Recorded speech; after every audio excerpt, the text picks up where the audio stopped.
Pulling up to Mickey D's just for drinks? Oh yeah, that's me. Nothing extra, just perfection and a straw. Coming in hot for the coldest cups on the block. Because there are drinks. Then there are drinks from McDonald's. Mix things up with any size lemonade or sweet tea for $1.49. Perfect with our classic fries. Price and participation may vary. Cannot be combined with any other offer.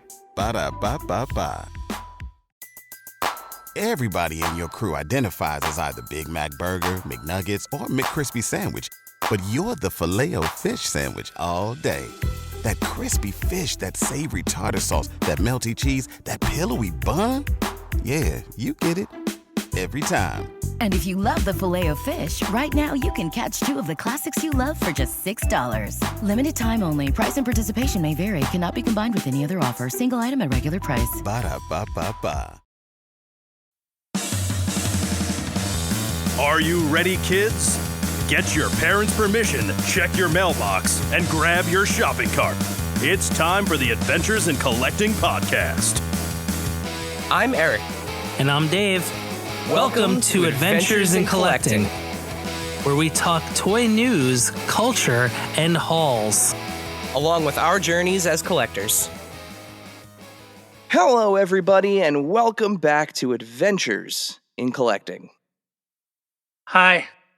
That was I just realized that was a squeaky hello, everybody. I have a little bit of a cold, so I apologize. That was a bit of a nasally hi from I don't know what I have. It's a little bit beyond the cold. Yeah, I don't have what you have, but I know what it's not. Mine is like right here. I'm gesturing to my chest. It's like right in my chest. It's really great. So I'm sorry in advance if I sound like I'm a little ill, but we are back, and Dave, we have a guest with us again this week. We do, Eric. Put on your finest plaid and don't bury the lead. I might even throw some suspenders on too while we're at it. Maybe a checkered tie. I'm gonna go full out. So whether you consider yourself to be, a mainstream No Doubt fan, you really like that one cover of Take On Me, or you find yourself toe tapping to the intro of America's Funniest Home Videos, guess what? You like ska too. Dave and I are no strangers to the genre, and I was even a drummer in a ska band for about a year or so. And today's guest calls a wonderfully appropriate crossroads for this show home. Max Beckman is a collector, comic book enthusiast, and store owner, and as guitarist and vocalist of Orange County's Half Past 2, he's gigged with ska and punk royalty such as Real Big Fish, Less Than Jake, the Aquabats, and the English Beat. Max, welcome to Adventures in Collecting. Hey, Eric. Hey, Dave. Thanks for having me. Pleasure is all ours. Yeah, thanks for coming aboard. I think you have now the honor of being the first musician on the show. We've had pro wrestler. We've had, of course, toy marketers. We've had toy designers, but I think we've had people who've dabbled, but not like calling musician like. Yeah, you are definitely the first like professional musician that we've had on the show. So this is professional. Okay. This is a new milestone for us. So we're really excited to have you. And as this is a show about toy collecting. First question that we ask all of our guests, what are you currently collecting and what are some of your recent pickups? All right. So I will keep it to current, just current. So this doesn't take 2 hours or more. So currently I would say my main thing is always Marvel Legends. Although I have many main things, so that's not really fair. Marvel Legends, Star Wars Black Series, Power Rangers Lightning Collection, such as if that can be called a current line since it's on hiatus. Yeah. Rip. But also other Power Rangers. Like I collect the Super 7 Ultimates and other various Super Sentai things. So Power Rangers in general, TMNT in general. I do not all the cartoon NECAs, but a lot of them. I'm not a completionist on really many of the sublines, but I collect a lot of the NECA Turtles and the Turtles Ultimates, and various other Turtles stuff. And my other Transformers Masterpiece. Nice. But Masterpiece scale, I don't have a ton of official Masterpiece. I mainly get third-party stuff because it's just a lot better. And they make a lot of things that Sakara and Hasbro haven't even gotten to. So I collect all the Beast Wars. There's been a ton of third-party like Beast Wars Masterpiece scale stuff too. And my newest thing is Japanese Sofubi Godzilla, other Sofubi too, to an extent, just, like one-off original characters, but mainly Godzilla and other Toho monsters. Hedorah is my favorite Godzilla monster, villain, enemy, however you want to say it. So I was just getting like a lot of Hedorah, but now I've kind of expanded and have a lot of Hedorah and a lot of Godzilla, and try to get all the different characters represented at least a little bit. I think that's what I'm getting currently. I think that is all my current like main collections. And that's awesome. Yeah, I mean, we were talking about it before we started recording, but those Sofubi kaijus, they're gorgeous. Like all those different colorways and like the metallic like glitter variants and stuff. There's so many cool colorways of those. That's what really kind of drew me into it, because I've always been like a collector of realistic looking things or on model looking things, and just getting these characters, kaiju, in just crazy colors was just really appealing. And these things that don't fit in with the 1/12 scale collection that I vaguely stick to was appealing after so many years. Because my previous main collection was 3 3/4 inch Star Wars that I did from Power of the Force 2, and I fell off about 2010. I just got totally burnt out. I still have most of them. I'm trying to figure out what I'm doing with them, and I'll still buy some of the like I've done the HasLabs for Black Series because I like to have the big chips, but mainly I've been 1/12 scale since I got really back into action figure collecting in 2016, and I've been pretty much 1/12 scale since then. I was pretty hardcore Mythic Legions until, I don't know, 5 or 6 months ago, and I still love them, but it was kind of one of those things where something had to give. So I've started to sell that collection off. I probably had one of the biggest Mythic Legions collections, honestly, in the world, but they're going away, unfortunately. But well, if there was one to part with, that one was financially probably the best one to part with, because some of those figures I know were, you probably made your money back and some.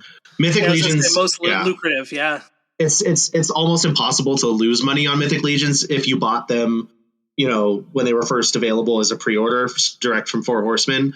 So that was one of the reasons I decided to let go of that collection. But ultimately what it came down to was something had to give somewhere, and the nostalgia won out over just loving those figures, And so me just having my Marvel characters, my Star Wars, my Turtles, my Power Rangers, Super Sentai, like that just has more of a place in my heart, even though I love the Mythic Legions and they're so cool and they're amazing figures and they're like works of art.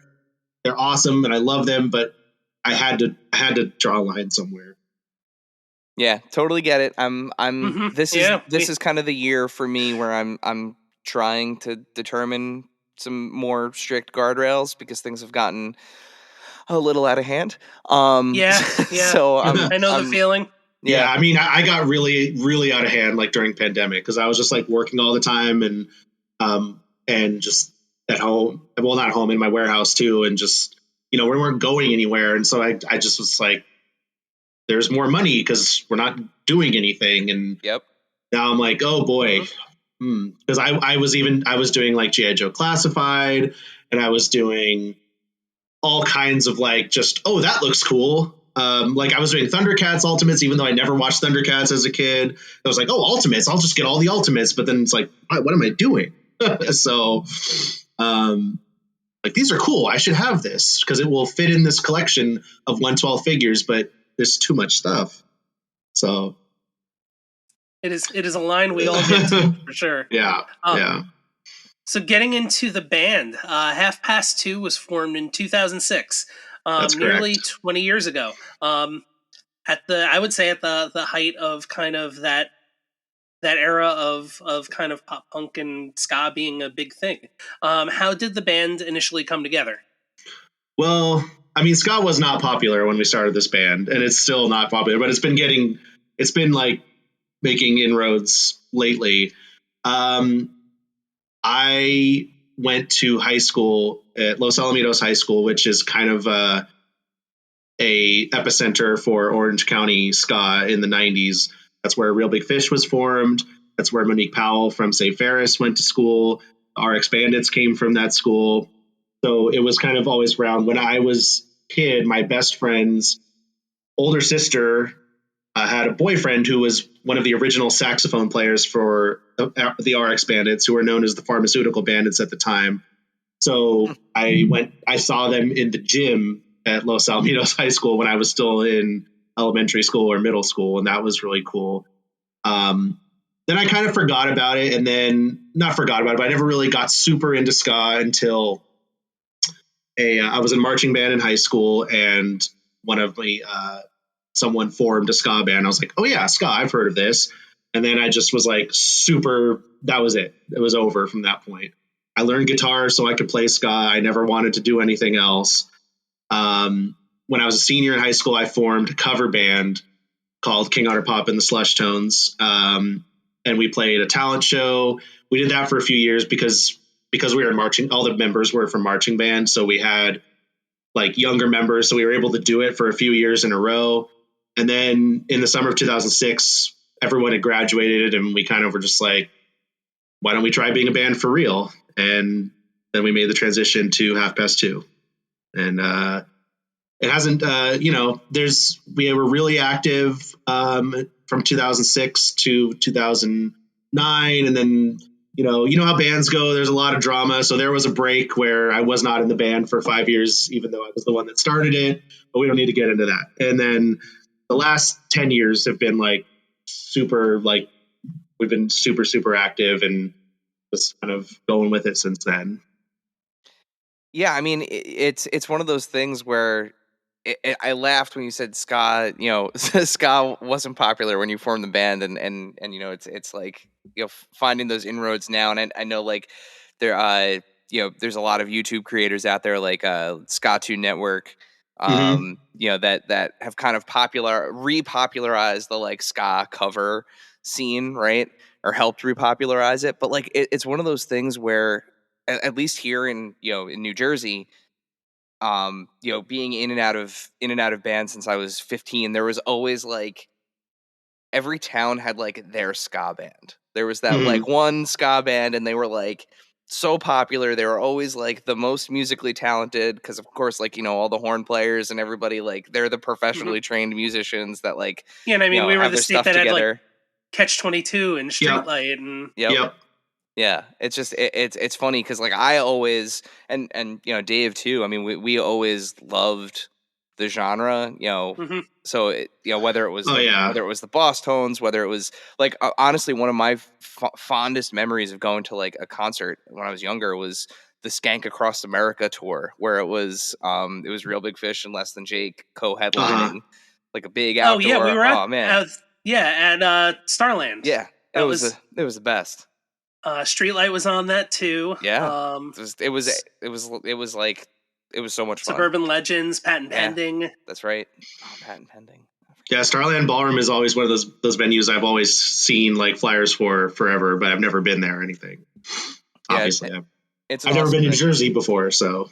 Well, you're coming to New York soon, right? Well, I am, and we're staying in New Jersey, so I will finally be going to New Jersey. There you go. Yeah.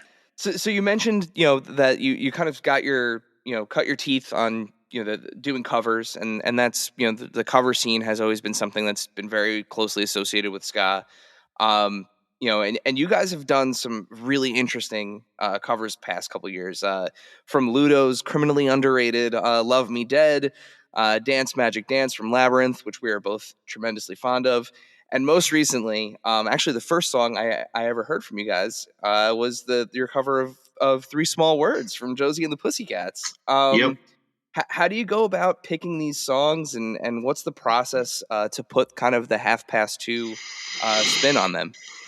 Well, it usually just starts with something like, wouldn't it be funny if we did this? So, and there is a strategy to it as well, because, we don't want to be known as a cover band, but we have done a lot of covers. And part of it is it's just really fun. Another part is strategically, you're able to potentially find a new audience. Not all those people are going to come over and listen to our originals, but at least there's some conversion if someone hears our cover. Because like Three Small Words, we actually released that in 2018, I think, and that is, for a long time, that was our most popular song on streaming by far. And so it's done a lot for us. And I really like doing covers because it's easier than, not because, but it is easier than writing a song from scratch. And it's a fun challenge to take someone else's song and put it in our style. It's really enjoyable. I like rearranging songs, and I like taking all the different parts and trying to figure out how to like translate that using the instruments that we have. Like we did this in the same time we released Three Small Words. We also did, it wasn't released the same day, but it was the same session. We did Somebody That I Used to Know by Gautier. Cool. And that was one that was like, wouldn't it be funny if we did this? Because that song is like such an earworm and like that gets stuck in people's head. And so that one sticks out as one of my most fun, because there's like a lot of different percussion instruments in there and melodies, and like taking that and translating, giving it to the horns, then putting this other part in the guitars. And so, yeah, it's fun. It's really fun. We're just not doing as much lately because we're trying to release more originals, but we did just do a cover of Capsule by Suicide Machines, but that was pretty much a straight cover. But that was also like started out as our booking agent, was because we're doing some shows with the Suicide Machines. And our agent, who's also been just a friend for like 20 years almost, was like, I think he was joking, and he said, you guys should cover this since you guys are playing together. And we're like, okay. Like that's kind of our joke, is all someone has to say to us would be like, it would be funny if you did this, and we'll do it. Well, I mean, it absolutely got me like hook, line, and sinker. I mean, I obviously wanted to do a little research, prior to having you on the show, but listening to that cover, I literally just went down the rabbit hole and ended up listening to pretty much your entire discography on Apple Music. So yeah, you've converted me. Oh, your cover song converted me. Yeah, I mean, awesome. We're both on board. That's for Thank sure.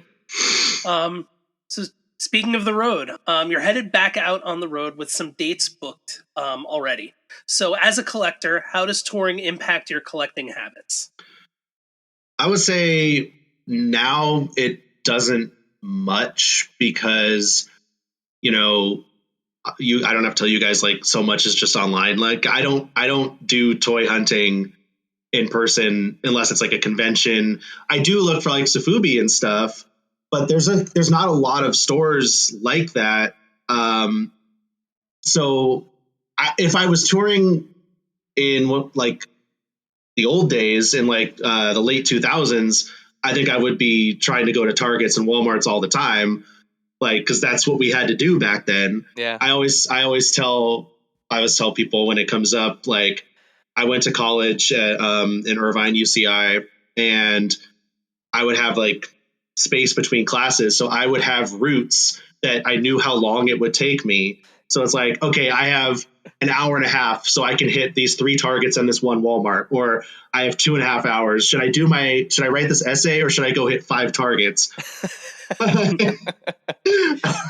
Nice. So if it was the old days, I'd probably be wanting to stop at Targets all the time. But I mean, I do still always look at the toy aisle when I go to Target, but there's really not much to worry about finding in store as far as I'm concerned.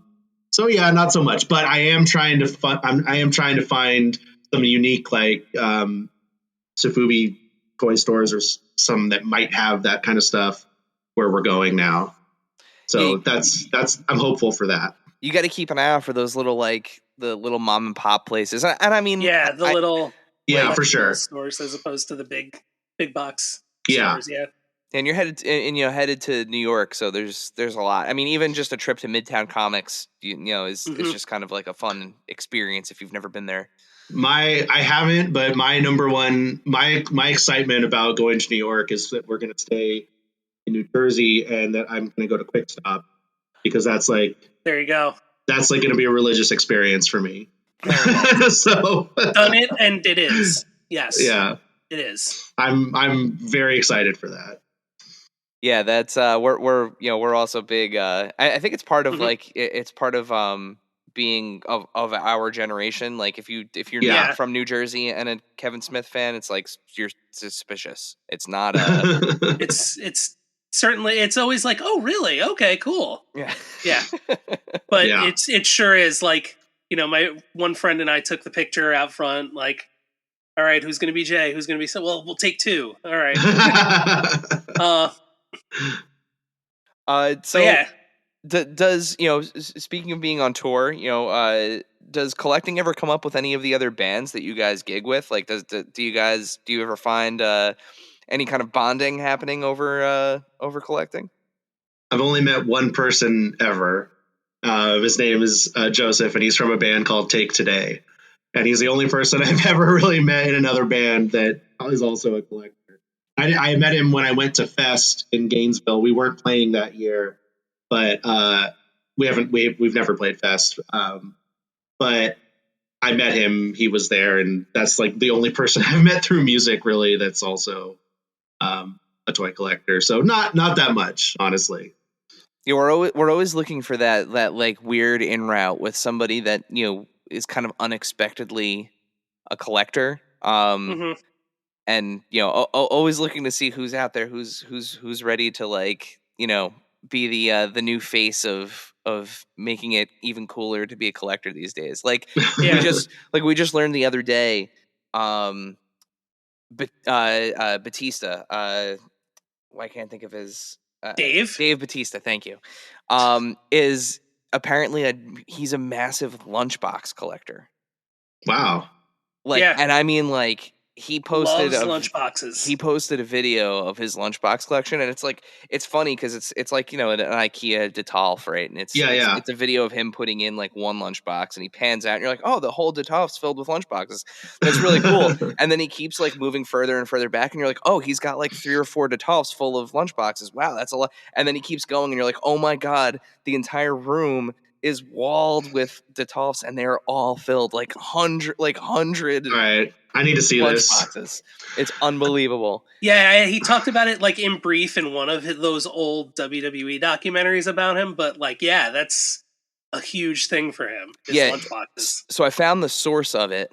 The source was he was doing the Dune 2 press junket thing, and somebody asked him like, what do you nerd out about? And he got like really like cagey for a minute and like was kind of just like didn't want to say it, and they're like, well, no, it's okay.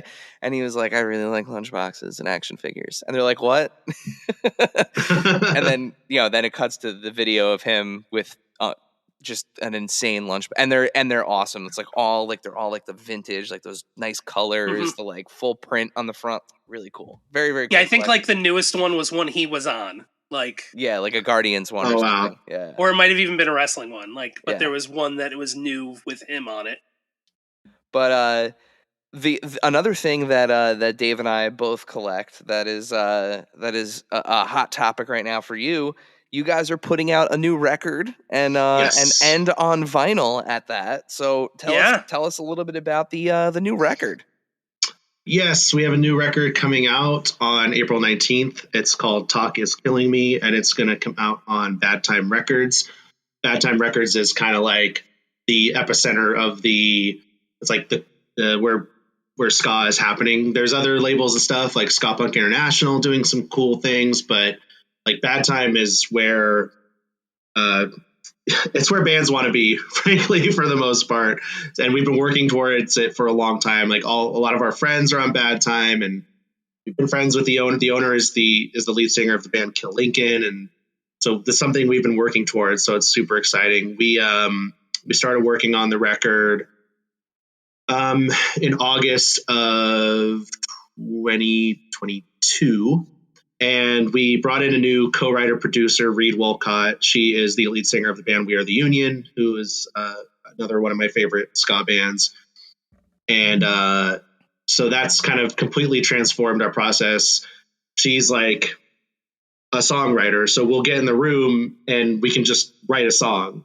She pulls it out of us, and it's great because writing songs has been pretty tortuous over the years. Like, it takes us a long time, and I always felt like I have to wait for inspiration to strike. But with her, she's just like, give me the confidence to just be like, I'll just play something random and we'll turn it into a song.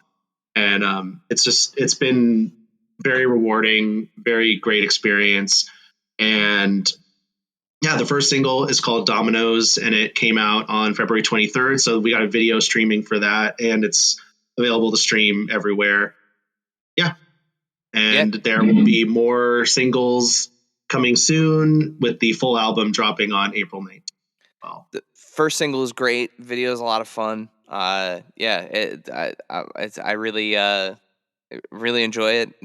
Very cool. When you guys dropped it the other day, and that label, like, you have some crazy label mates on there. One of my all-time favorites, Mustard Plug. Yeah, we've toured with Mustard Plug multiple times. The last little run we did was in the Midwest with them. It was for their record release. It was their record release shows for their album on Bad Time, Where Did All My Friends Go? And so we got to do 4 shows with them, which was really cool. That was in Chicago, Grand Rapids, Detroit, and Cleveland, which I'd never been to any of those places before. And we really haven't played. We really didn't do much touring in the old days. So most of our touring has been more local, like California, Arizona, maybe Nevada a little bit. Now we're starting to fly out. And like you were talking about earlier, in April. So the week that the album comes out, we have 4 shows: Brooklyn, Washington, D.C., Bensalem, Pennsylvania, and Boston, or Somerville, but basically Boston. Yeah. And then by the time this airs, we'll have announced a whole grip more shows. We're going to be doing our record release shows in May in Orange County and San Francisco. And then in June, we're doing a whole Southwest tour through Arizona, Texas, Nebraska, Utah, and Colorado. And we've never done like, that's the longest tour we've ever done. It's 8 shows. The most we've done in a row before is 5. And then in July, we're doing like the Pacific Northwest. And in September, we're playing Supernova Ska Fest in Virginia as well. So, very cool. And there's other stuff. There's other stuff too that I can't talk about yet, and more to come. But yeah, we're kind of just doing it this year. We're just, the album's out. It's like the biggest thing we've ever done, and we're just gonna make it happen. That's awesome. Yeah, that's so cool. Full send. So this is your first time working with like a producer in the studio too, right? That you were saying? No, actually, it's not our first time working with a producer. Our first EP and album were produced by Aaron Barrett, the lead singer of Real Big Fish, and kind of co-produced and engineered by David Irish, who we've recorded everything with. He has a studio in Orange called Pot of Gold, and he has recorded all the Real Big Fish stuff since 2006.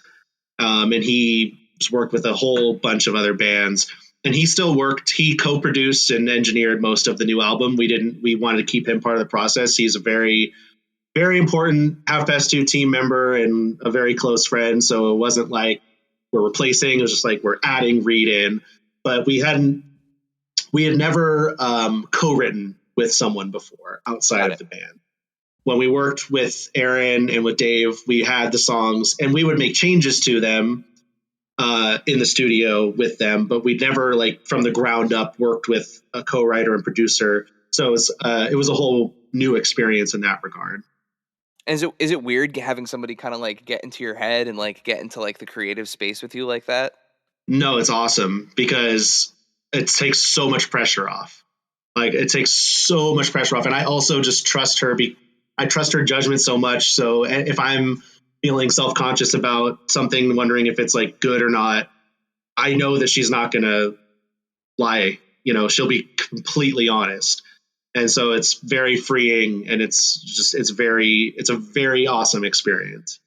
And especially to be that productive. I mean, it took a year to make the album, but that's pretty fast for us from nothing to complete. So, and there were big breaks in the middle. So, you know, whatever, it is what it is. But yeah, it's been awesome. And we're continuing to work with Reed. We're already working on whatever the next project is going to be. We have some good progress already on the next thing. So very cool. Do you normally find that it's like kind of almost like that, like snowball effect or that kind of landslide effect where it's just, okay, the creativity's come and it just doesn't stop? Like, it just keeps rolling. Yeah, I don't like to stop. I just like to keep it going. I want to make as much music as possible while I can, because you never know. You never know what's going to happen. There's been a lot of things that happened in the band in the past. I had cancer twice and almost died. So, I just want to do as much as I can while we can. And that's what keeps me going. Well, that's amazing, man. We're very very excited to hear. All right, and I don't want to bring it down. I'm totally fine. I've been cured for like 6 years, so I'm all clear from the cancer stuff. But it was rough for a while. And now a word from our sponsors. Pulling up to Mickey D's just for drinks? Oh yeah, that's me. Nothing extra, just perfection and a straw. Coming in hot for the coldest cups on the block. Because there are drinks. Then there are drinks from McDonald's. Mix things up with any size lemonade or sweet tea for $1.49. Perfect with our classic fries. Price and participation may vary. Cannot be combined with any other offer. Ba-da-ba-ba-ba. This segment is brought to you by our friends at Chubsy Wubsy Toys. A traditional mom-and-pop toy store in Little Falls, New Jersey, Chubsy Wubsy Toys brings you the best new toys from the brands you love without the hassle of pounding the pavement searching for them at larger retail stores. Visit them in person at their brand new home at 101 Newark Pompton Turnpike, Suite 1 in Little Falls, New Jersey, or online at chubsywubsy.com.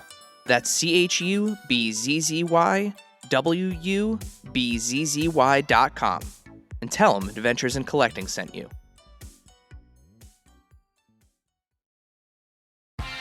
Are you thirsty? Well, guess what? That's your brain telling you you're getting dehydrated. Put down that action figure and up your hydration game with show sponsor, Liquid IV. Liquid IV hydrates 2 times faster than water alone with 3 times the electrolytes of traditional sports drinks, and it's easy to use. Rip open a pouch and pour one of their delicious flavors into a water bottle and shake it up. I'm a huge fan of the cucumber mojito and golden cherry flavors, but with more than a dozen to choose from, there's a flavor for everyone. So whether you're on a long toy hunt, spending 10 hours on your feet walking your favorite Comic-Con, trying to get to sleep, or recuperating after a gym session, stay hydrated and healthy with Liquid IV. Get 20% off when you go to liquidiv.com and use code AICPOD at checkout. That's 20% off anything you order when you shop Better Hydration today using promo code AICPOD at liquidiv.com.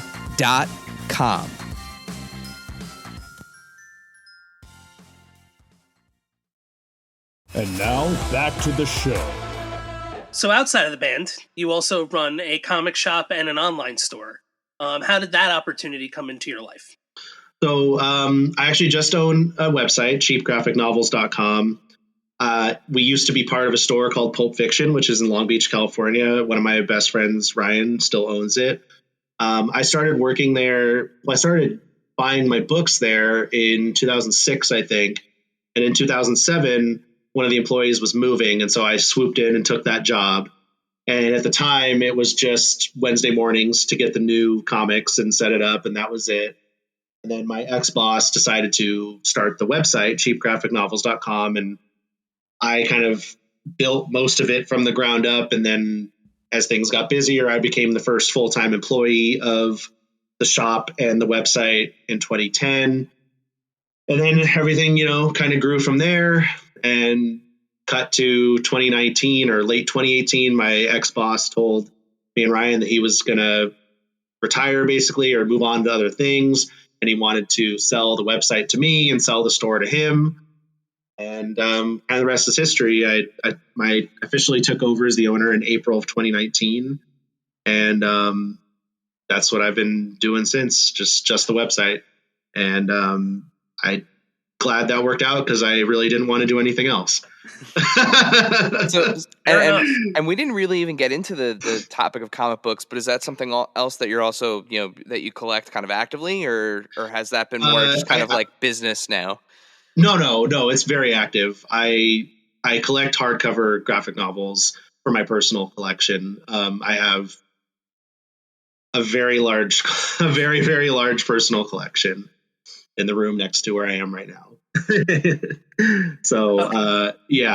I did collect like regular, just single issue comics for a long time, but I stopped in about 2011, I think is when I stopped actively buying. I still kept reading after that, but since I worked at the store, I could read whatever I wanted and without buying them. And so I decided at that point I was switching to just reading comics and then buying hardcovers of what I wanted, basically. But yeah, that's another huge collection aside from toys. That's like my main thing other than toys.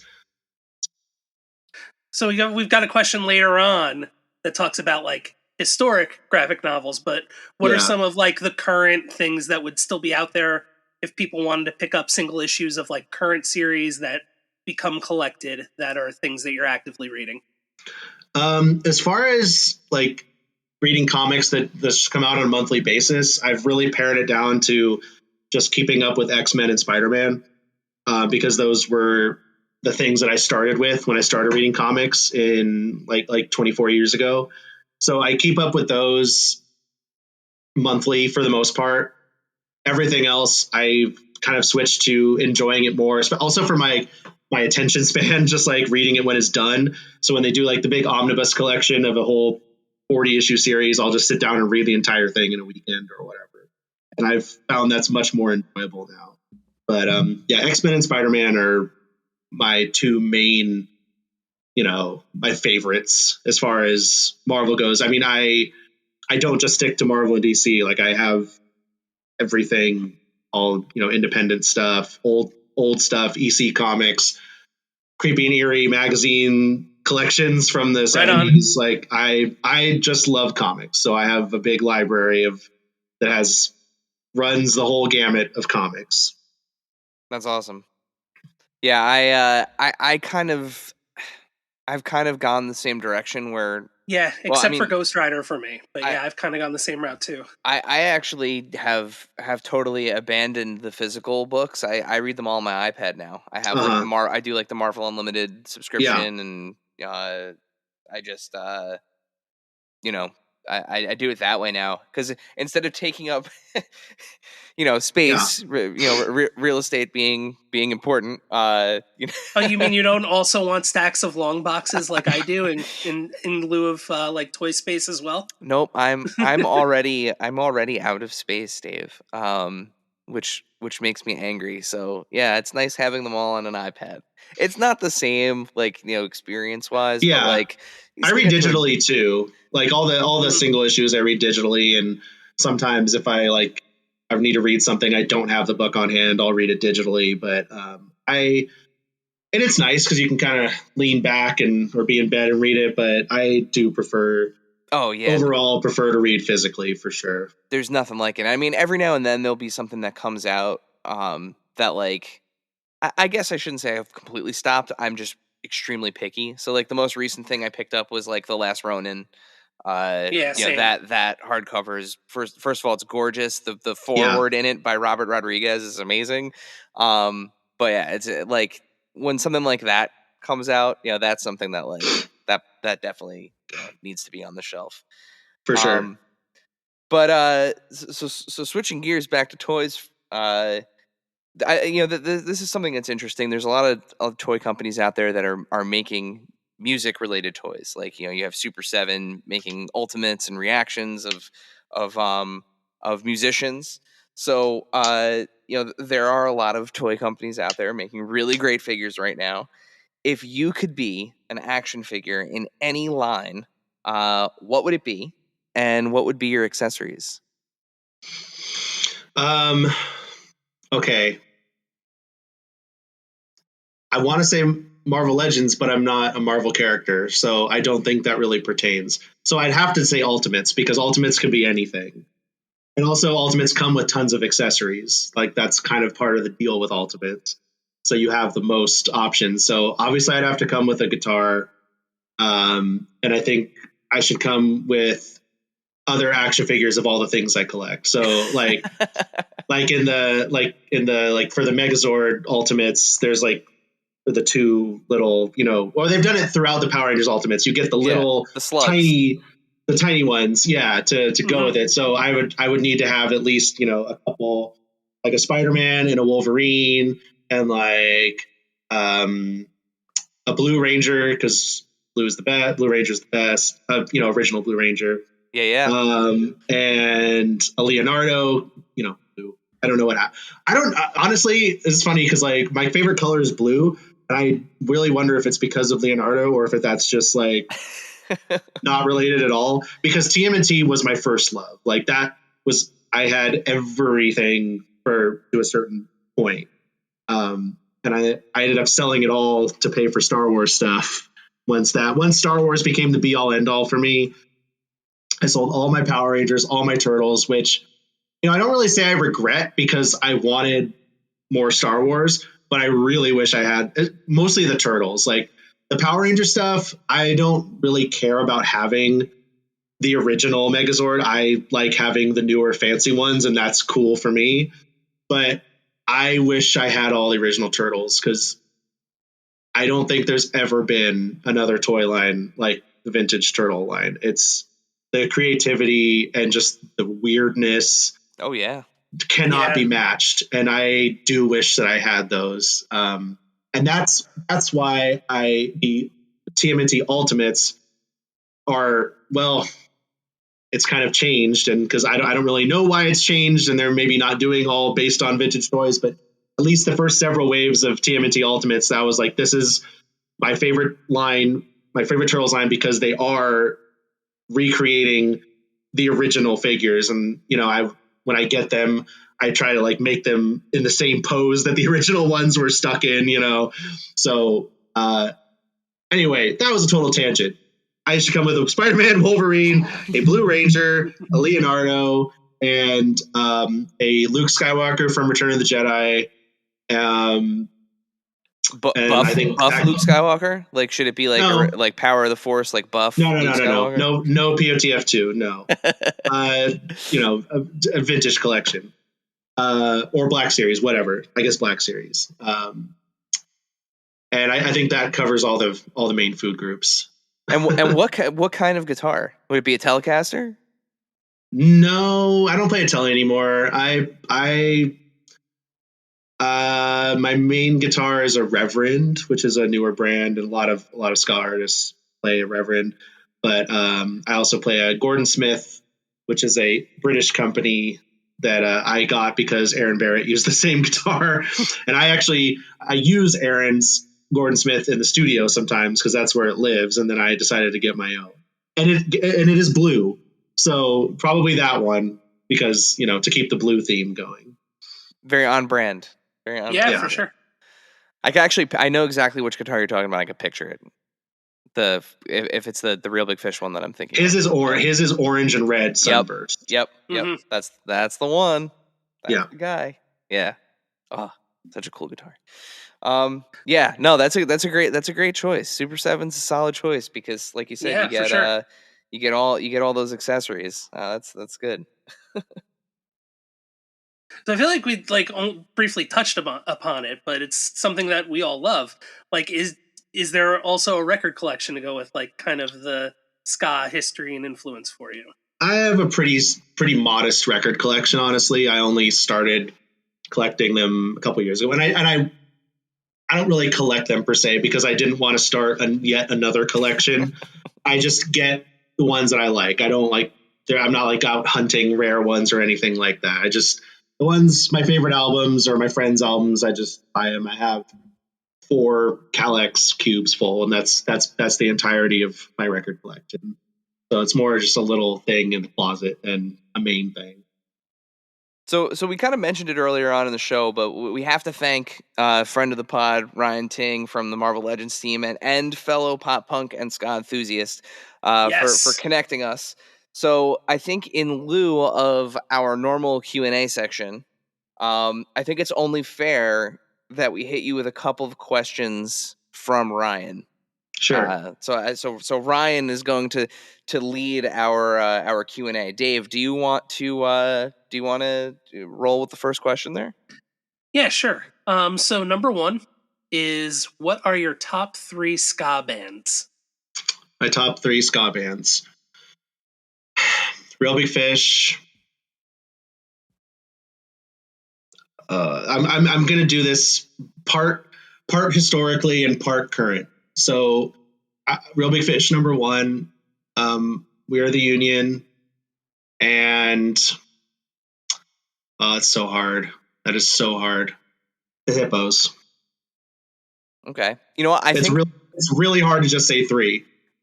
I think Ryan would expect all of us to answer this question, Dave. I feel like you would. So, do you want to go next, or should I go next with your top 3 You go ska next. bands? All right. So my number 1 is Less Than Jake. My number 2, I'm gonna have to go. We're gonna do Streetlight Manifesto. Okay. For number 2. 3 is hard. I want to say Real Big Fish because like that was kind of the Real Big Fish and Mighty Mighty Boss Tones were kind of like the bands that got me into ska. But I gotta go with. I'm gonna do Real Big Fish. Yeah, I'm gonna do so yeah. Less Than Jake, Streetlight Manifesto, and Real Big Fish. Those are my 3 favorite. Okay, so we're gonna dip into the same pool a little bit. I'm going Boss Tones 1. Mighty Mighty Boss Tones. They're kind of my entry point. Yeah, actually, it goes back to the Levi's commercial. Not even Clueless. But then I would definitely say Streetlight Manifesto, and Less Than Jake. But Streetlight, shout out to I think Pete's still playing bass with them. He is. Pete is still. Pete, I went to high school with Pete. You went to high school. Oh, cool. You went to high school with him, and he was my wife's neighbor growing up. So okay, how about that? We're the smallest of small worlds. Mm-hmm. You know, it's funny you mentioned Clueless with Boss Tones. I always think of that weird movie with Billy Crystal and Robin Williams. Father's Day, where they both think they're the kids. The one kid, they both think they're his son. That's the movie, right? Father's Day. I think it's called Father's Day. I think that's what it's called. I've never seen it, but he goes to there's a whole scene where they're in the pit at a Boss Tones concert. Oh wow! And Billy Crystal is headbutting children. I mean, 7 years difference. That makes sense as far as the movies go. And he's teaching Robin Williams how to headbutt the children in the pit in order to get like their son out of like a bad situation.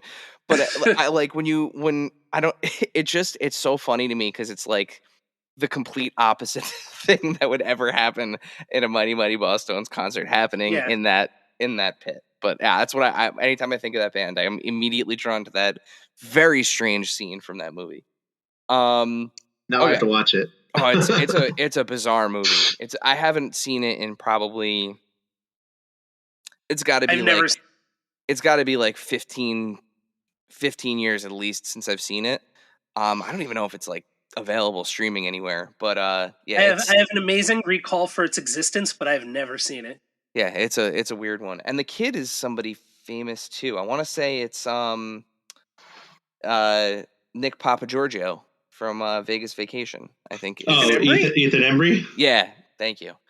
Yeah, I think he plays the kid. If it's not, it's like it's a kid an actor that looked a lot like him, and my brain is just like it's all of us are amazing radio. All of us right now are IMDbing the movie. Yeah, I'm looking because I don't think it's called Father's Day. It's not Ethan Embry. Julia Louis-Dreyfus is in it. Yes. Is it called Father's Day, Dave? Yeah. Oh, it is? Oh, yeah, there it is. I can't find There was another Father's Day that came up when I first looked. It says the bands in it are Sugar Ray and the Muffs. Oh, me now I'm all twisted. Maybe this whole time it was. Maybe I'm misremembering. I feel like for sure the song that's playing in the background during the headbutting scene is the impression that I get. Seen this. Charlie Hoffheimer is the actor. I'm gonna have to revisit this movie now and like rewire at some point. Rewire my brain. Okay, so tangent aside, weird 90s movie tangent aside, the other question that Ryan has is if you could pick one graphic novel each from the 80s, 90s, and 2000s, what would they be? Okay, so I'm taking this to mean series because there weren't really graphic novels in the 80s and they're not much in the 90s. So these are going to be collections of what I would pick from those decades.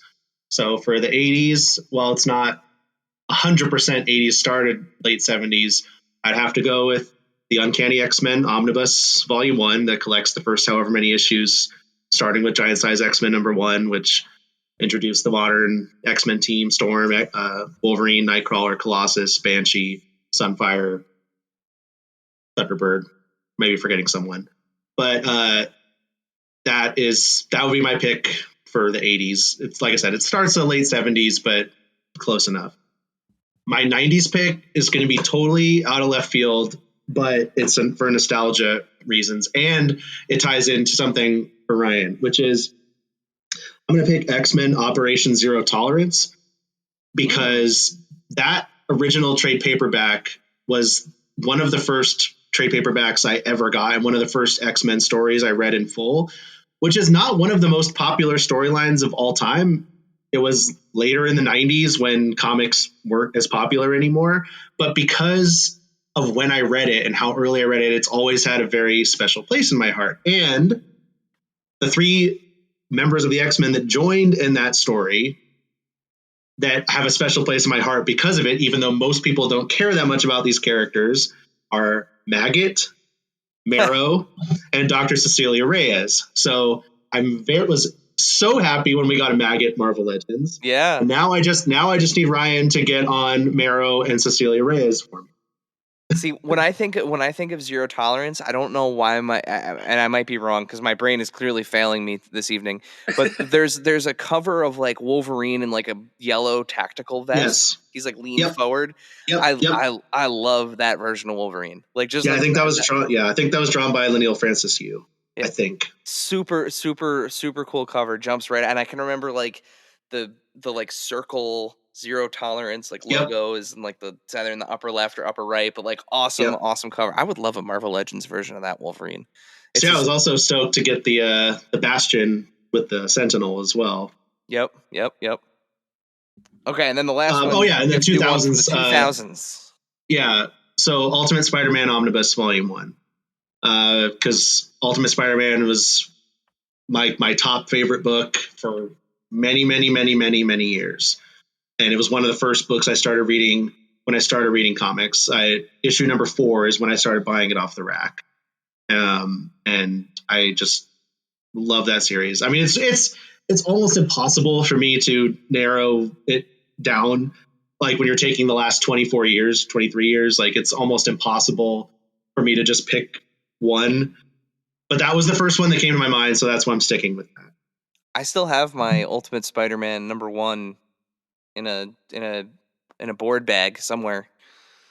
Nice. Mine, well, not somewhere. Mine I it's in my bought while I bookshelf. was in college. Mine I bought while I was in college, so that isn't in the best shape. But So I actually bought it twice, or it was bought for me twice.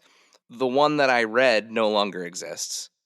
I found this one squirreled away with stuff. Like I honestly, I don't think I had the foresight to put it away. Definitely not at that time. I think I honestly and truly just forgot that I bought it and put it in a pile somewhere and was like, oh, I want to read this, and went back and got it again at some point. yeah, I remember that was the first book that had that hype. Yeah. In a long time. Yeah. Well, I got into finally being a comics hardcore weekly reader after the first X-Men movie. So also that was the era, and it had Ultimate Spider-Man had started just a little bit before that. So yeah. Exactly. I never went back and got it. I mean, I've obviously read the whole series. I never went back and got issues 1 through 3, and I later sold my entire run. I did keep Ultimate Fallout #4, which is the first appearance of Miles Morales. So I do still have that. Very cool. Because I love the character, and so I decided to keep that one. Well, before we let you go, we do have a tradition on this show where we have a final question that we ask all of our guests. Dave, would you like to fulfill your role as this show's James Lipton and ask our final question? Why, yes, I would. So, Max, this is the final question that we ask all of our guests. What is your favorite and/or strangest piece in your collection? It can be one of each, or it can be both. Okay. Again, almost impossible, but the first thing that came to my mind, so that's what I'm going to stick with, is I bought when I took over my business and I started to have a little bit more disposable income. I found something that I always wanted, never thought I would get. It was expensive, but it was a very good price for this. And more importantly, it was somewhere where I could drive to get it because it's so large that it's not that feasible to ship, which is the Millennium Falcon Extraordinaire, which is the ones that were hanging in Toys R Us's in 1999, and every store gave one away. So I do have one of those. It's not in perfect condition. It is complete, but I've had it for a few years already, and I keep saying I need to find someone to 3D print some things to fix it. And I'd love to get it fully tricked out and customized someday, but I do have it and I love having it. It's pretty darn close. I feel to 1/12 scale, maybe a tiny bit too small, but you put a figure next to it, the cockpit, and it looks pretty damn good. Yeah. So that's that. I'm gonna go with that as my favorite toy in my collection. Strangest, I'm not sure. I guess that one's kind of strange because a lot of people don't even know what it is. But I was able to I just saw one pop up on Facebook, and it was in Fresno, which is a 3 or 4 hour drive. So I contacted. It was at some card shop. And I was like, "Hey, can I drive? And will you give me a better price by paying cash?" I was like, "Yep." So I took a whole day and I went out there and picked it up. And nice. Yeah. So I would say that qualifies as both. Yeah, that definitely qualifies as both. I mean, I've been collecting Star Wars figures. I still collect the 3 3/4 inch. I never really got into Black Series. I'm still that's my primary collection. That and my Marvel Legends are really the two things that I have more than anything else of. And I've been collecting since that Power of the Force 2 line, like still have my original ones from when those were given to me, and I am today years old. I've never heard of this Millennium Falcon, and I'm trying to wrap my head around it and trying to not go on eBay right now and start looking for it. I vaguely remember one hanging up in the store. Yeah, they were in. It was in pretty much every Toys R Us in 1999, and then they gave it. It was a raffle to give them away when the promotion was over. That's fascinating. I'm looking it up right now. This is fascinating. I have to. We have a friend, very good friend of the pod. Shouts to Craig, who used to work at our local Toys R Us. So I am definitely going to be bugging him about this when we get off with you, because I need to know more. This thing looks incredible. And just a side note to what you're saying too, it's just a funny like collecting thing that I'm sure you guys can relate to is I frequently have, somewhat frequently have like a crisis of conscience and think like, did I make a mistake by getting into Black Series and not sticking with 3 3/4 inch? Because there's just part of me that feels like Star Wars is 3 3/4 inch. Yeah, it is. But I had stopped in 2010 and. Yeah, I honestly think about it more than I should, about if I should just dump all the Black Series and like try to go back and like fill in the 3 3/4 inch. And I'm like, am I making a mistake? Do I continue to make this mistake? I don't know. I love the Black Series too, though. I love the Black Series. Well, it was like what Eric was telling me, and it's kind of adjacent to like, well, should I be doing this? Was when I started my Oops All Ghost Riders Marvel Legends collection, and it's like. There's only 7, like so far. No, I mean I tell this to everybody. I was almost in on a HasLab, but I support it. I was in on the HasLab. I'm very disappointed in that. Yeah, I'm disappointed I wanted Robbie in the car. Yeah, and the Rancor didn't get funded either. I wanted that. I was also bummed because see, I'm a kind of I've toned it back, but I'm a pretty crazy. Like I was a pretty crazy army builder. So like I have 7 of the Sentinels, although two I've never opened. So I've thought maybe I'll just sell those because 5 is still a lot. It is. And you make 1 master mold and then exactly the 2 flanking. That's why it has to be an odd number because you need the 1 master mold. Exactly. But I already had like a bunch of the previous one they'd released, the Days of Future Past one and whatever, like the smaller one. And my Marvel Legends completionism is based on character, not on every figure. So, and I used to get like every costume of characters, but I've cut back on that a lot. And I don't do any MCU except for Spider-Man stuff. But I'm a completionist as far as like characters. So any like unique version that I consider to be a unique, like different version of that character, I get. So even with the Galactus, because they put that Dr. Doom Galactus head in, and that is a completely unique character from a different universe. I did have to buy 2 Galactuses so I could have both of those. So in that vein, I was pretty bummed that Giant Man didn't get to the next tier because I would have 100% gotten 3 so I could have regular Zombie and Skrull. But it is what it is. Yeah. Also, so the Legends team doesn't get mad. It's 9 Ghost Riders.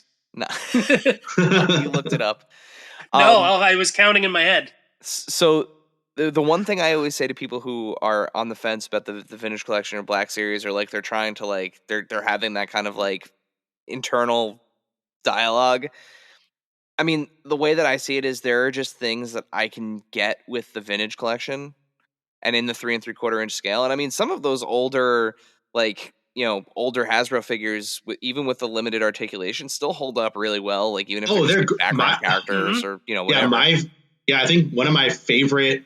Well, it was always my favorite in the old days. Was a pretty early figure. I think it was.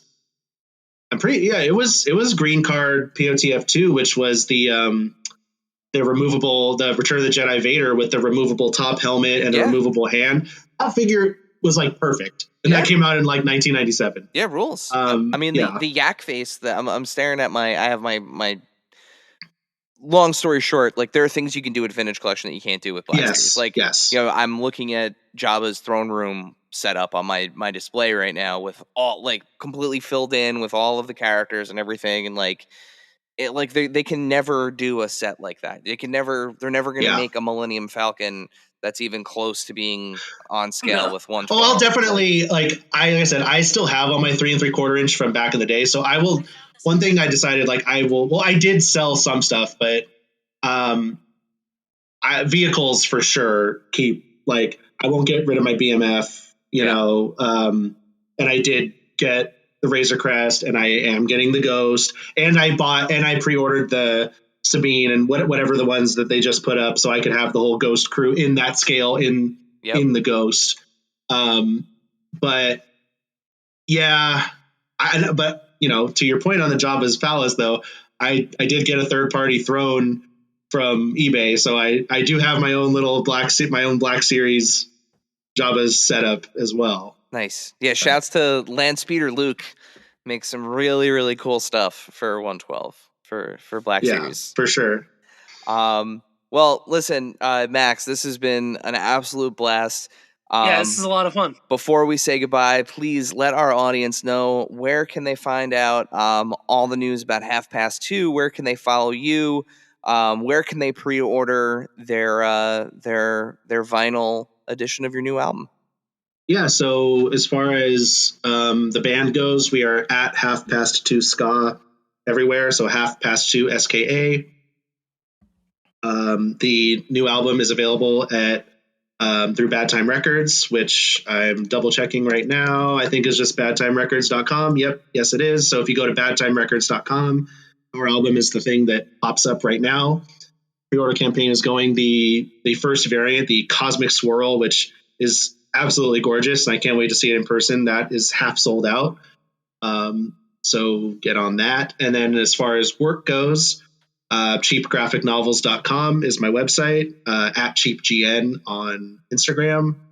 And yeah, that's my life is toys, comics, and music. That's pretty much it all the time. Awesome. And I am at King Otter. I'm at King Otter Pop on Instagram if anyone wants to follow me for some reason.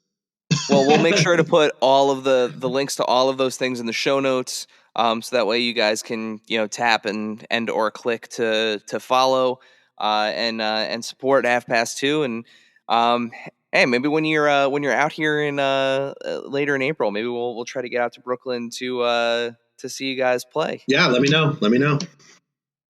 So with that, Dave, why don't you send us home?